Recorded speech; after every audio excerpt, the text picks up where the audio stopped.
Justement, pour plus de précision, nous avons le plaisir d'avoir avec nous en ligne, en direct, Dr Hani Abdelaziz, ancien sous-secrétaire général des Nations Unies. Bonsoir, Dr Hani Abdelaziz. Bonsoir, madame.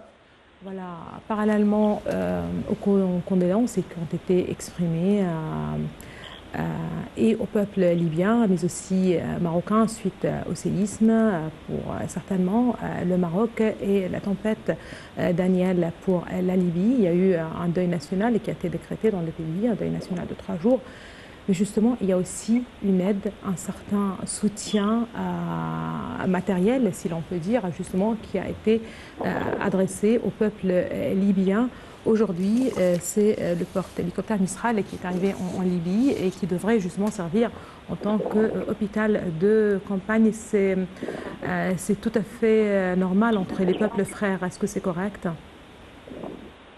Oui, tout à fait. J'ai appris cette nouvelle ce matin que le Mistral, le porte-hélicoptère égyptien, avait atteint les côtes libyennes ce matin et à son bord un hôpital de campagne de premier ordre, le niveau 3, je pense, qui est le niveau le plus élevé pour les hôpitaux de campagne, ainsi que de nombreux matériels lourds qui ne pouvaient pas être acheminés par voie terrestre.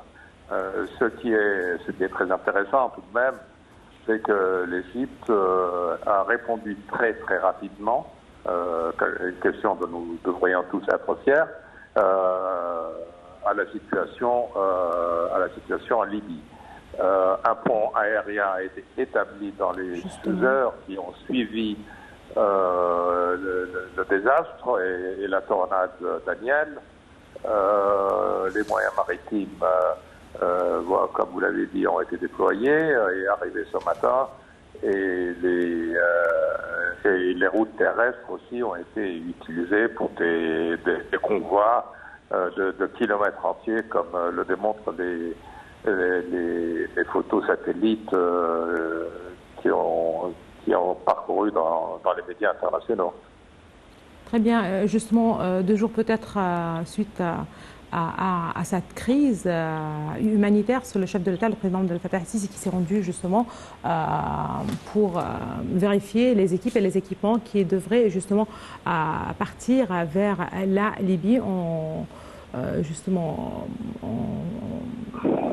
en tant que soutien certainement et humain et matériel, mais aussi c'est l'Égypte qui pleure un grand nombre de victimes qui étaient justement sur Derna. Absolument, vous avez entièrement raison. Le pont aérien qui a été établi a pu faire évacuer quelques centaines d'Égyptiens.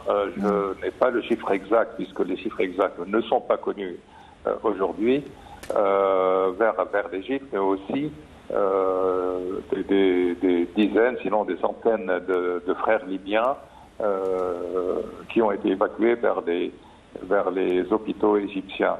Je voudrais souligner en passant que tout de même l'hôpital de campagne qui est sur le Mistral n'est pas le premier. L'Égypte a immédiatement, dès le premier jour, établi un hôpital de campagne militaire à la frontière entre la Libye et l'Égypte, côté égyptien, et qui a reçu énormément de blessés égyptiens et libyens et d'autres nationalités. Personne n'est refusé, tout le monde peut, dans la limite bien sûr des capacités de ces hôpitaux, de se faire soigner, et je précise gratuitement, dans un pays comme l'Égypte qui a tout de même besoin pour sa population de cette aide. Mais dans un cas exceptionnel comme celui-ci, l'Égypte et ses différents responsables, les ministères concernés, que ce soit le ministère de la Défense, de la Santé, etc., ont pu coordonner les efforts, et je répète d'une manière exemplaire, dans les heures, et ce sont des faits en fait prouvés, dans les heures qui ont suivi la catastrophe. Donc en passant, je salue tous les responsables, du moins gradé au plus haut gradé, commençant par les gens qui font le travail sur le terrain, les remercier pour l'aide qu'ils apportent à notre population qui est là-bas. Ce n'est pas des milliers, mais tout de même, il y en a beaucoup, et aussi aux Libyens et aux autres étrangers qui étaient sur place dans la ville de Derana. Très bien. Justement, vous avez mentionné parmi justement les formes de soutien, certainement ce camp d'hébergement qui a été mis en place dans l'ouest du pays, voilà, dans la région limitrophe des frontières avec la Libye. Est-ce que ceci aussi met au point, d'une certaine manière, à quel point l'Égypte était prête à répondre dans l'immédiat aux besoins du peuple libyen frère? Bien, personne ne pouvait prédire que cela allait arriver, mais les faits et les actions prises aussi rapidement et de manière si bien coordonnée, si bien préparée,